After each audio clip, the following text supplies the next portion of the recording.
Une question. Géopolitique, système France-africain, l'empire qui ne veut pas mourir, nous nous interrogeons.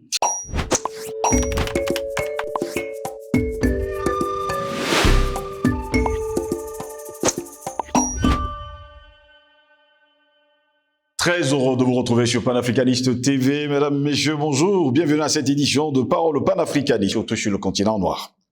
15 ans après la Seconde Guerre mondiale, la France avait officiellement octroyé l'indépendance de ses anciennes colonies africaines. Une liberté à trompe-l'œil. En réalité, Paris a perpétué l'Empire français sous une autre forme, la France-Afrique. Un système où se mêlent les mécanismes officiels, assumés, revendiqués, militaires, monétaires, diplomatiques, culturels et j'en passe, et des logiques de l'ombre officieuses souvent criminelles. Un système érigé contre les intérêts des peuples, avec l'assentiment d'une partie des élites africaines et qui profite toujours aux autocrates africains, amis de la France. Un système que tous les présidents français ont laissé prospérer en dépit des promesses de rupture. Eh bien, voilà pourquoi ce matin encore nous revenons sur ce sujet. Géopolitique, système France-africain, l'empire qui ne veut pas mourir, telle est notre grande interrogation. Et pour répondre à nos questions, nous sommes avec le président Badakani encore cet après-midi. Président Badakani, bon après-midi, bienvenue à vous. Bon après-midi, mon cher Jocelyn Gauss. Le plaisir est toujours immense de vous retrouver sur votre chaire journalistique, de retrouver Jurès sur sa chaire technique, de retrouver les web téléspectateurs sur les chaires de l'opinion, leurs chaires de spectateurs engagés, pour reprendre quelqu'un, Raymond Aron, qui avait dit ça, le spectateur engagé. Nous avons des téléspectateurs, web téléspectateurs très engagés, et nous le font savoir à travers l'immensité des échanges que nous avons à travers leurs commentaires, où nous apprenons beaucoup de choses. Donc je voudrais les saluer. Merci une fois de plus de m'avoir invité. Très heureux de vous avoir, président Badakani, encore ce matin. Il faut dire quand même que les années 60, la France a octroyé, on va le dire comme ça, des indépendances factices aux pays africains. Une liberté en trompe-l'œil. En réalité, Paris a perpétué l'empire français sous une autre forme. Et cette forme s'appelle la France-Afrique. Et apparemment, cette France-Afrique, plus de 60 ans plus tard, ne veut pas mourir. Ah ben, vous voulez confondre M. Macron? L'autre jour, il a décrété la fin de la France-Afrique. Il a fait un décret médiatique, en pleine interview. Il a décrété la fin de la France-Afrique. Mais je pense qu'il faut regarder avec beaucoup d'amusement, certes, mais aussi avec une certaine gravité, l'agonie de M. Macron, qui agonise devant nous historiquement. Il est en pleine agonie historique. Depuis des années, il veut se présenter comme celui qui met fin à la France-Afrique. Du coup, donc, il serait libérateur. Il serait distinct des autres. C'est pas? Malheureusement, on voit comment la France-Afrique est en train de l'entraîner dans une agonie qui fait à la fin pitié. C'est vrai qu'il faut être comme nous pour avoir pitié d'un antéchrist. Moi, je sais, les antéchrists font souvent pitié dans leur agonie. Ils oublient que Dieu est au-dessus de tous les antéchrists, le vrai Dieu. Et que les antéchrists ne sont que les fabrications de Satan. Et en tant que tel, Satan lui-même ayant été une créature divine, ils sont un jouet dans les mains du vrai Dieu. Telle est l'équation spirituelle de M. Macron. Voilà, nous observons cette agonie. Mais pour être plus sérieux, Jocelyn Gauss, vous savez que Macron, il aime se référer à son fameux discours de Ouagadougou. Il dit qu'à Ouagadougou, il est même venu rendre hommage à Sankara. L'hommage du vice à la vertu. Un crime. Et voir M. Macron rendre hommage à Sankara. Mais comme chasser le naturel et Gendor Garop, vous avez vu, pendant qu'il tuait la France-Afrique, là, à Ouagadougou, il a ressuscité, s'il avait tué il y a un jour, en se comportant d'une manière la plus cavalière avec le président de l'époque, Christian Marc Kaboré. Ça avait scandalisé le monde entier. Oh, mais monsieur le président, venez ici. Mais allez réparer le ventilateur, le climatiseur, c'est vous, c'est vous. Un scandale. Un scandale. Pour être plus sérieux et comprendre ce que se passe, vous vous demandez, est-ce que l'Empire est en train de mourir? Bien sûr qu'il est en train de mourir.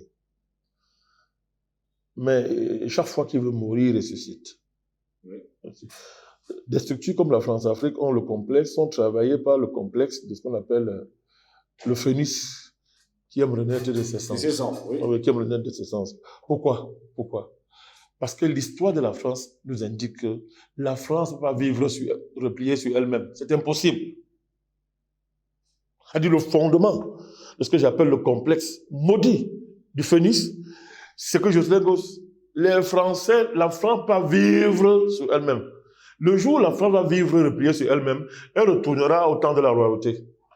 Elle va retourner au temps de Louis, des Louis. Vous savez, les Louis, non? Les Louis. Elle va retourner. Donc, tel est son destin. C'est pour ça que la France est toujours en train de projeter une vocation universaliste. Il y a un destin universel en se basant sur les fanfaronnades du pays des droits de l'homme, le pays des Lumières. Hein? Mais on peut pas aussi dire le pays de l'Empire napoléonien. Ils ont souvent honte de dire ça. Pourtant, il n'y a pas de France moderne sans Napoléon Bonaparte. Avec lui, le vrai père de la France moderne.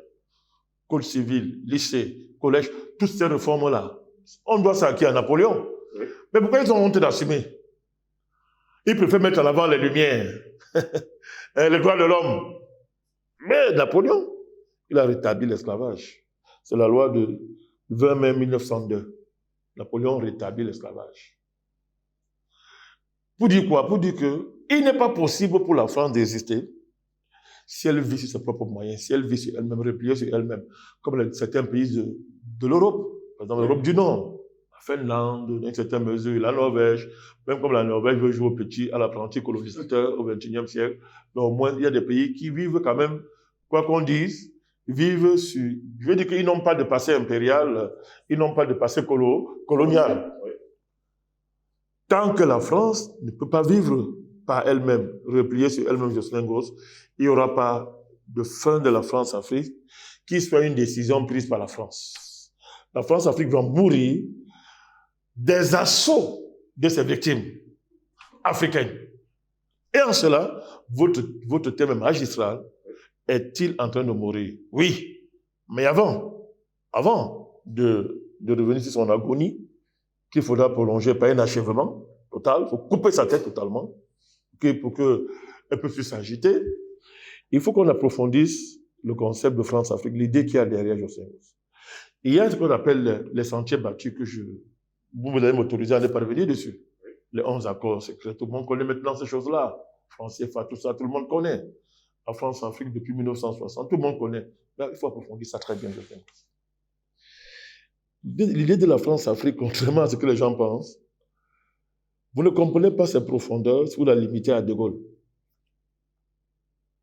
Si on prend pour référence les années 60, De Gaulle est le père fondateur de la France-Afrique. C'est le père. Mais De Gaulle lui-même a un conflit. De Gaulle lui-même est l'incarnation, et je veux dire quoi? Est le pont entre deux France qui s'affrontent, Jocelyn Gosse. Il y a ce que j'appelle la France coloniale, fondamentalement coloniale, à l'étape de colonisation directe, la France coloniale. Je veux schématiser, je dis bien schématiser, on appelle ça, disons c'est un peu la France pétainienne, de Pétain. Et cette nostalgie, cette France, n'est-ce pas, qui va connaître son premier coup de boutoir avec Hitler, quand l'Allemagne envahit la France. Parce que l'Allemagne aussi réclame ses colonies. L'Allemagne décide d'envahir la France ou Hitler. Alors, cette France-là, coloniale, tranquille, là, vivant de ses colonies, n'est-ce pas, rêvassant sur elle-même, est aux prises avec un choc grave, Hitler. Et la figure majeure de cette France au plan militaire qu'on appelle Pétain, le maréchal Pétain, qui était le plus prestigieux militaire français de l'époque, va être obligé, lui, Jocelyn Gosse, de signer l'armistice. Il va dire à Hitler, tu es plus fort que nous.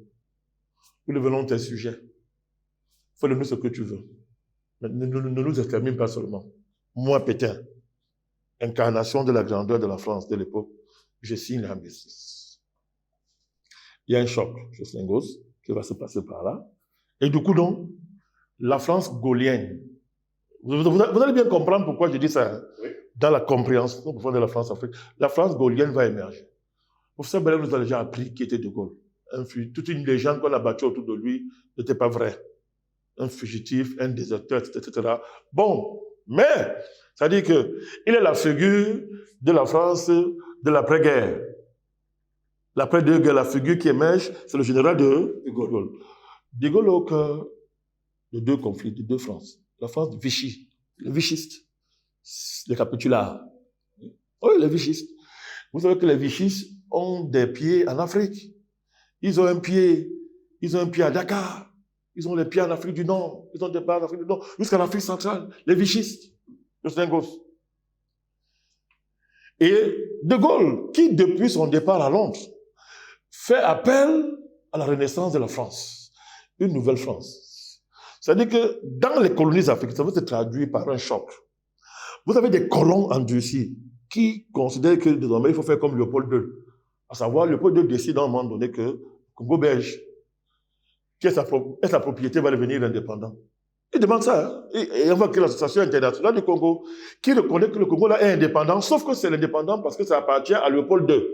Et il appelle donc ses collègues voleurs, parce qu'il a peur que c'est trop gros pour lui, certainement il va attirer des appétits. Il décide que bon, au lieu qu'on vienne m'agresser, autant que je partage, j'anticipe. Il va faire donc du Congo une entreprise avec un conseil d'administration. Lui, il est l'actionnaire majoritaire, il appelle les Américains, il appelle tous ces gens-là pour rester tranquille. Ce Congo-là est indépendant sous le nom de Association internationale du Congo. Congo, c'est 2 indépendances. Mais ce projet Jocelyn Gosse, la plupart des colonies françaises vont le vivre d'une manière directe ou indirecte. Hein. Au Cameroun, par exemple, les ojulatistes veulent justement que le Cameroun soit indépendant, mais en tant que leur propriété. Un peu ce modèle de l'Afrique du Sud, là. C'est-à-dire un peu comme étant leur propriété. Et ces colons-là relèvent de la vieille France qui est en train de mourir avec Pétain, le pétainisme. Ils espèrent que, bon, Hitler est battu, ils vont revenir.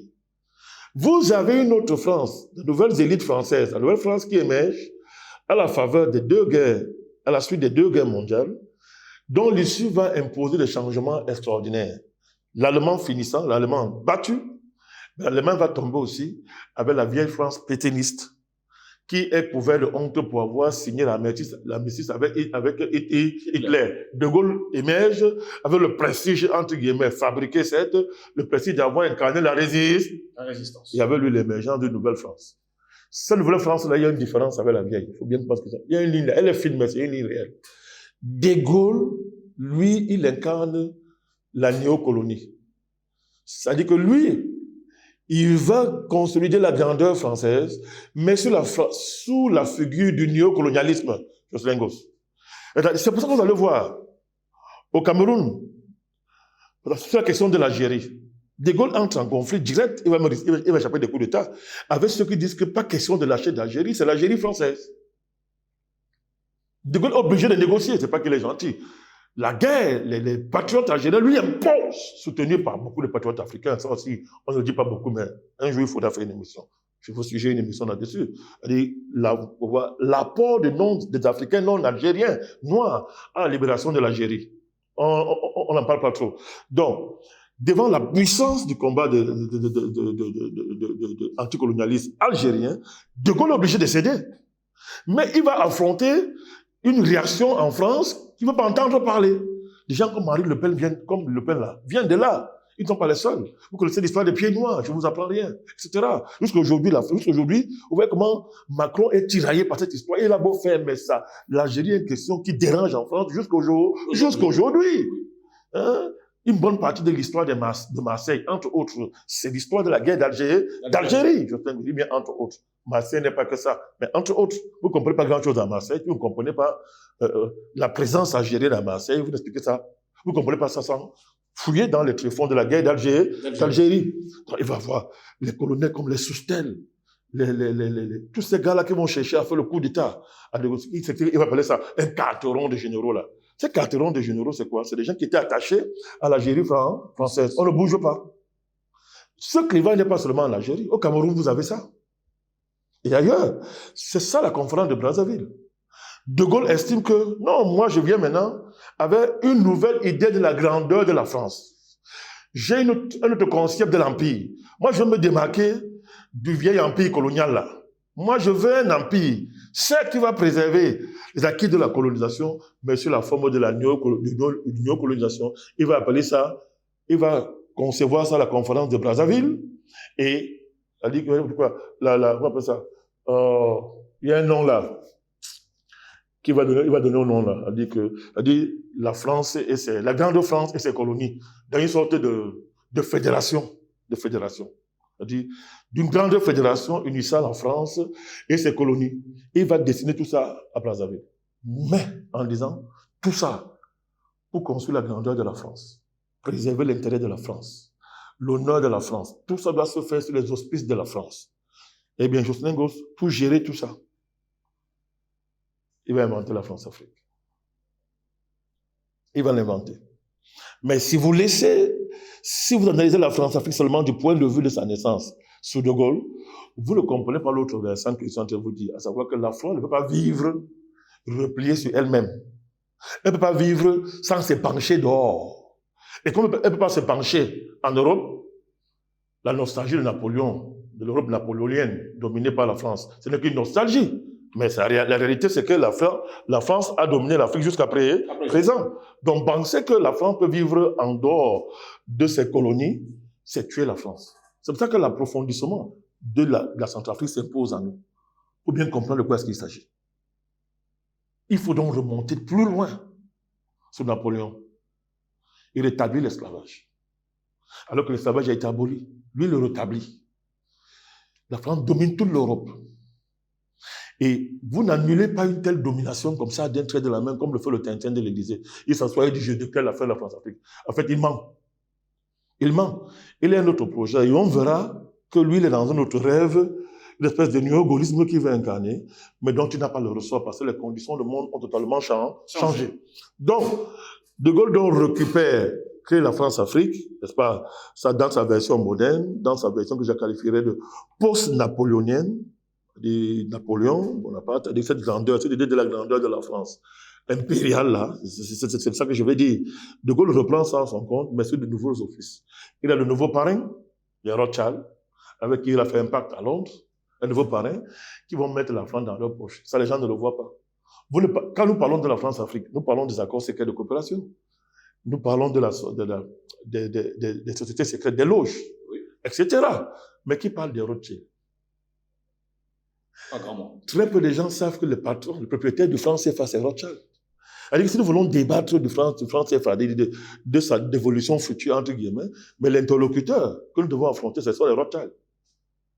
Les gens ne savent pas que De Gaulle est un fils de Rothschild, que Pompidou, c'est un enfant de Rothschild, que Giscard d'Estaing, ce sont les Rothschild, que Mitterrand, ce sont les Rothschild, que Hollande, Chirac, que toute la classe politique française, depuis De Gaulle jusqu'à Macron, ce sont les enfants de Rothschild. Donc, quand on parle de ça, il faut étudier les vrais parrains, les Rothschild, et leur emprise sur le monde. Vous allez voir que donc, il faut donc déplacer la réflexion. Une fois qu'on a fini avec l'accord, c'est que les coopérations, etc., il faut maintenant remonter très loin. C'est le système financier international qu'il faut étudier pour affronter et renverser. C'est la géopolitique mondiale mise en œuvre par les grandes familles, les familles financières, qu'il faut affronter et renverser. Vous allez comprendre pourquoi Macron veut à tout prix se présenter pour celui qui a mis fin à la France-Afrique, mais pour créer pour lui. Tout à l'heure, je vous dirai quelle France-Afrique lui il est en train de vouloir créer. Et qu'il a le même problème que De Gaulle. C'est-à-dire que la vieille France, qui entre en conflit avec De Gaulle pour dire que, monsieur, nous les pétainistes, toi tu étais un faux libérateur, nous on te connaît. Tu avais déserté quand la Première Guerre mondiale a commencé. Et tu reviens ici au relieu d'un prestige que tu ne mérites pas. Tu t'es présenté en décolonisateur. Cette vieille fracture-là continue à travailler la France jusqu'aujourd'hui. Les affaires d'extrême droite, tout ça, vous pouvez que c'est quoi? Jusqu'aujourd'hui, ça continue à travailler la France jusqu'aujourd'hui. Donc, vous allez voir que le même clivage est en train de rattraper le Tintin de l'Élysée qui veut jouer au réformateur sans avoir les moyens. Sans avoir les moyens. De Gaulle, donc, quelles sont les bases même fondamentales de cette France-Afrique? On verra cette affaire-là rapidement. C'est-à-dire que le principe est simple. Fabriquer de faux interlocuteurs et les présenter comme étant représentants, entre guillemets, des indigènes. Des populations africaines qu'on a indigénisées, des faux interlocuteurs. Deuxième loi fondamentale, mettre en place les faux présidents. Des faux présidents. Leur mission est de servir de bouc émissaire. Les faux présidents étant la figure visible de tout le système, de sous-système qu'on va appeler le régime politique gouvernant de la néocolonie, y compris le système économique qui est en vogue, le système éducatif qui est en vogue, le système culturel qui est en vogue, le système religieux et spirituel qui a cours là-bas, jusqu'au système familial. Parce que les gens ne savent pas que même les familles telles que cela-là, nos familles sont des familles qui reproduisent la France-Afrique. Les gens ne le savent pas. Par exemple, tant qu'on ne mettra pas en cause le code civil napoléonien, nous sommes directement en train de... Je ne sais pas que le code civil que nous avons là, c'est Napoléon, hein? On l'appelle avec Code Napoléon. Tant qu'on ne va pas réfléchir, regardez ça très bien là. C'est pas les accords secrets de coopération. Vous avez là, chaque fois que vous allez devant un maire, par exemple, il vous lit le droit de Napoléon là. Il vous dit, je vous unis pour le meilleur et pour le pays. Mais qu'est-ce qui est en train de se jouer là? Vous allez comprendre quelles étaient les allégeances spirituelles de Napoléon. Quelles étaient ces allégeances mystico-spirituelles quand il écrit ce code-là? Et qu'est-ce que nous faisons quand nous reprenons ça chez nous pour célébrer les mariages, pour célébrer la nuptialité, etc. les consorts? Je ne dis pas qu'il faut tout rejeter, je ne suis pas un nihiliste, hein, parce qu'il y a aussi beaucoup de choses qu'ils ont volées chez nous. Mais une réflexion s'impose. C'est de la France-Afrique qu'il s'agit. La manière de concevoir le territoire chez nous, le territoire, en tout cas la territoriale. Même l'idée des mairies, on a pris ça où? La mairie, on a pris ça où? Au Cameroun, on parle de décentralisation là. Cette décentralisation est encore même d'essence néocoloniale quand vous l'analysez. Même s'il constitue un progrès. Mais c'est néocolonial. Donc la France-Afrique là, c'est pas seulement de dire qu'on change, on en finit avec les accords, c'est que les coopérations. Donc c'est plus profond. Tout à l'heure, je salue une fois de plus la pertinence de tes thèmes que tu nous proposes. Permet d'approfondir les éléments. Donc, De Gaulle, ces différentes fonctions-là qu'il donne à la France-Afrique, lui permettent de contrôler l'Afrique. C'est-à-dire que chaque fois qu'il y aura un problème, on ne doit pas voir l'homme blanc. L'homme blanc doit toujours sortir blanc comme neige. Que jamais on ne l'accuse. Il faut toujours que le blanc paraisse comme étant le civilisateur, le sauveur, et que toute la honte, toute la saleté soit portée par des Africains. Alors, on fabriquera la France-Afrique. France-Afrique, c'est aussi là de fabriquer les Ouattara et de les renouveler, de fabriquer les Macky Sall et de les renouveler. C'est ça la France-Afrique. Pour que le colon ne soit jamais vu, qu'il ne soit pas le problème, et que la guerre des nègres s'active davantage et qu'on s'entretue entre nous. Par exemple, aujourd'hui au Burkina Faso, non, voilà pas la France. C'est les nègres qui sont en train de s'entretuer entre eux. Ce qui est d'ailleurs très vrai en apparence. Mais quand vous fouillez le fond, vous allez voir que c'est une constitution. C'était ça le génie de Gaulle. Il ne faut jamais, n'est-ce pas, que le blanc soit exposé en première ligne. C'est les présidents, les faussaires là, qui doivent porter le fardeau. Mais vous vous acharnez sur les présidents actuels. Mais vous oubliez que tous les meilleurs présidents qu'on aurait pu avoir, qui les a tués? C'est vrai. Et pourquoi on les a tués? J'ai pour habitude de dire toujours que, aux Français, si on avait tué De Gaulle alors, et ils se vanteraient de qui? Si on avait tué De Gaulle, ils n'auraient que Pétain. Mais ils ont tué nos génies qui sont plus que De Gaulle. Ils les ont tués. Qui peut dire que le Cameroun aurait été avec les Wandji et les Moumiers comme chef d'État?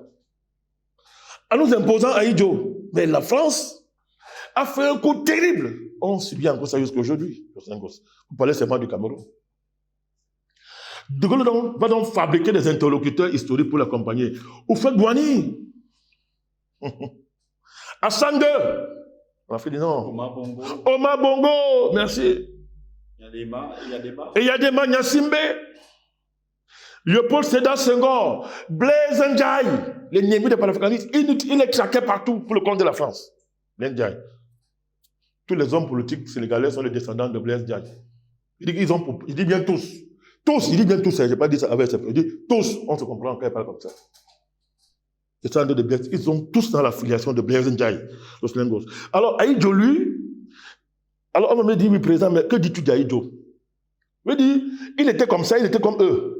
Mais sauf qu'au Cameroun, il n'avait pas les moyens de faire. Parce que l'UPC a tellement marqué les esprits qu'Ahidjo n'avait pas le choix. Même mort, l'UPC a continué à hanter Ahidjo. Au point qu'il a été obligé de singer le programme de l'UPC pour respirer un peu. Pour respirer un peu. Il a été obligé de singer.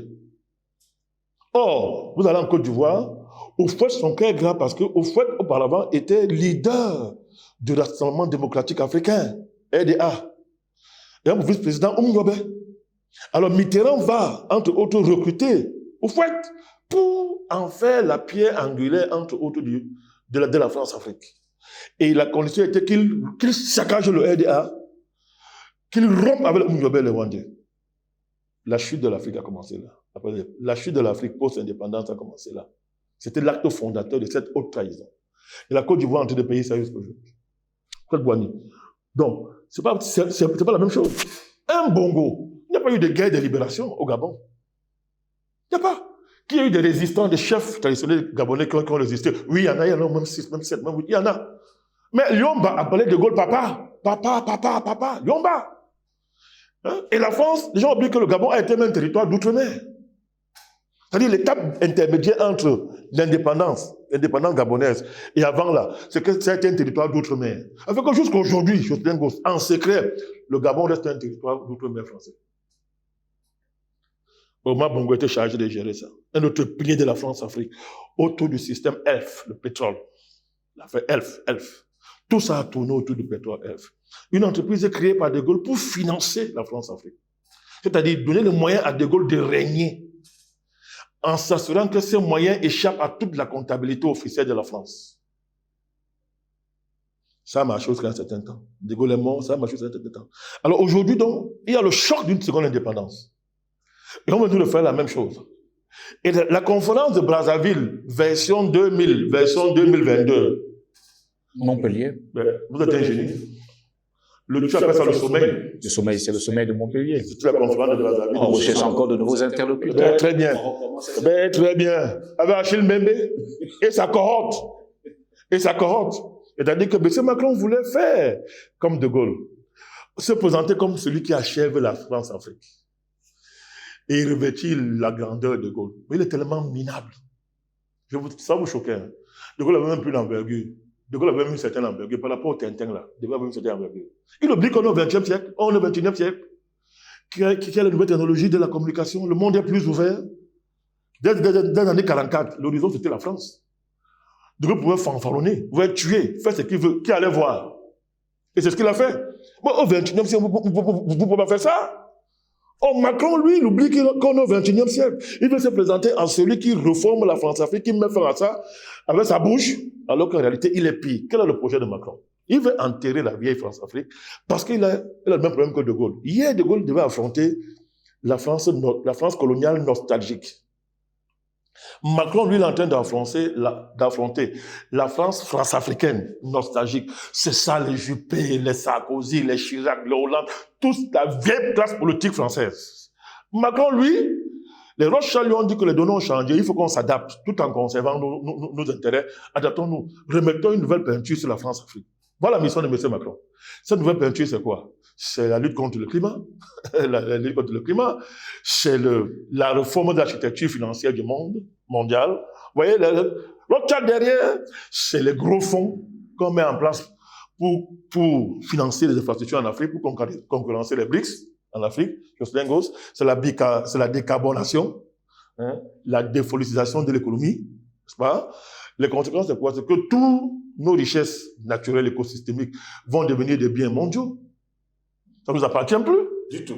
Nous qui devons être en droit de faire payer au reste du monde le fait que Dieu nous a donné ça.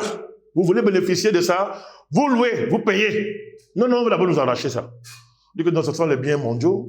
On les prend gratuitement. Oui, nos fleuves, nos bassins forestiers, tout ça, nos poumons écosystémiques deviennent les biens mondiaux. C'est l'UNESCO qui va gérer ça. Donc, changement climatique. Voilà. Oui, patrimoine mondial. Donc, patrimoine universel. Vous avez, n'est-ce pas, l'affaire climatique où M. Macron ou la France maintenant met dans sa constitution que la France peut entrer en guerre pour le climat. Donc, on crée un colonialisme vert. Oui. Et vous colonisez, on va adapter vos économies à la nouvelle donne mondiale, à savoir la frontière, c'est l'écologie. Comme d'habitude, comme pendant la colonisation, Jocelyn Gosse, on vient avec toute une industrie verte prête. Elle est déjà prête. On vient seulement vous dire, portez ça, portez. Taillez sur mesure, portez. Mais on a parlé de ça quand avec vous. Est-ce qu'on est même d'accord sur les termes du changement climatique? On sait que vous parlez de quoi? Ça a commencé quand? Ça va finir comment? Non. On vient nous imposer ça. Alors on vient nous dire, non, Macron se bat pour les nouveaux droits de tirage spéciaux. Nous on dit fin du franc CFA. C'est-à-dire aussi fin des droits de tirage spécial du FMI. Parce que le FMI, c'est une organisation criminelle.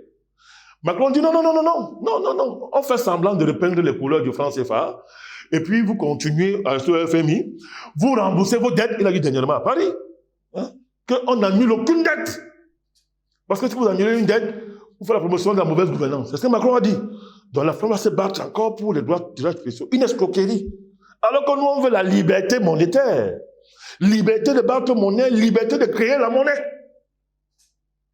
que les BRICS nous offrent comme opportunité en faisant éclater le carcan géopolitique mondial. Macron se pose à ça. Mais il se présente en réformateur. Vous voyez, un peu comme De Gaulle. Donc, il est en guerre contre la vieille France qui le rattrape. La nouvelle France-Afrique de Macron, ce sont les LGBT. C'est le gars qui met ses pieds, un ambassadeur. Nous, on veut des changements radicaux. Lui nous envoie comme interlocuteur un ambassadeur chargé de remplir la tête avec les LGBT. C'est un gosse. Il nous remplit la tête avec les LGBT. Voilà la nouvelle France-Afrique de Macron. Et il s'appuie donc, lui, contrairement aux autres, lui s'appuie sur des musiciens, des artistes, les footballeurs, le sport. Il a dit clairement, le sport. Il s'appuie sur ces gens-là pour entrer dans vos têtes. Et ce qu'il appelle l'intimité militaire. Donc, les bases militaires doivent partir, pourvu que même vous acceptez l'intimité. Mais c'est encore plus grave. Parce qu'une base militaire, vous faites partie de la base militaire quand vous faites comme on est en train de faire au Niger. Mais quand c'est l'intimité, c'est-à-dire que vous avez fusionné avec le système militaire français, vous faites ça partie comment? Donc, il est plus dangereux. C'est plus grave. Nous devons donc élever la réflexion à ce niveau. Oui, l'Empire est en train de mourir. Son agonie est devant nous. Il agonise là. Il agonise au Niger. Il agonise au Mali. Il agonise au Burkina Faso. Et on voit sa laideur dans son agonie. Il est laid, très laid quand il agonise. Il agonise aussi en Afrique centrale, c'est évident. Mais faisons attention. Il peut être remplacé par une nouvelle France-Afrique dont Macron est en train de dessiner les contours. Heureusement que nous sommes extrêmement vigilants. Et que nous allons nous assurer que la vieille France-Afrique, en mourant en agonisant, agonise finalement. Quand on coupera sa tête pour l'achever, on s'assurera que la tête de M. Macron et sa nouvelle France-Afrique soient aussi coupées. Telle est, M. Ngoz, notre analyse du thème que vous nous avez présenté cet après-midi. Merci à vous, Président Balakani, d'avoir répondu à nos questions. Merci à vous également, mesdames, messieurs, de nous avoir suivis. Au plaisir de vous retrouver très prochainement. Restez sur nos plateformes numériques. Bonne journée à toutes et à tous.